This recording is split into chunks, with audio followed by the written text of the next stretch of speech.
Hey there, it's Andrew Monaghan with the Monaghan Group at Real Brokerage, and today we're going to be talking about appraisals, some different questions that have come up in regards to it, specifically what happens if my house doesn't appraise after we've accepted an offer.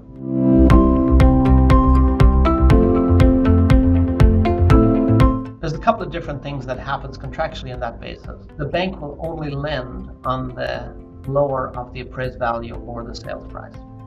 If the appraisal comes in low, which means that we've got a sales price listed at, let's say, $400,000, it appraises at $350,000. The options that come out right now, first of all, is the buyer can come up and pay the difference. So if we're going to put 20% down, they'll put that different added $50,000 into the closing costs. The second side of it is that the seller can actually make up the difference or reduce the sales price. So we'll end up taking the property price down to $350,000. Another option is we negotiate, we meet in the middle. And a fourth option that's out there is we can challenge the appraisal. We go back out to the appraiser itself and we talk about it. We present them with the comps that we used for making our offer and comps we used for listing the property, so we know where the value actually is. And at times the appraisal will actually change the price. As I tell all of my clients, we end up having to sell the house 4 different times.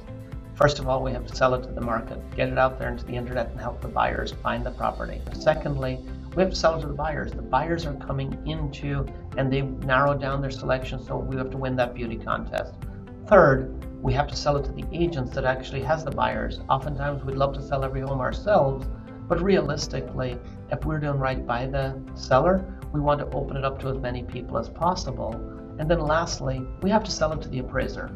So our goal is always to work with all 4 aspects of it to make sure that we can alleviate any pain points that comes up for you. So I hope this answered all of your questions in regards to the appraisal side of things.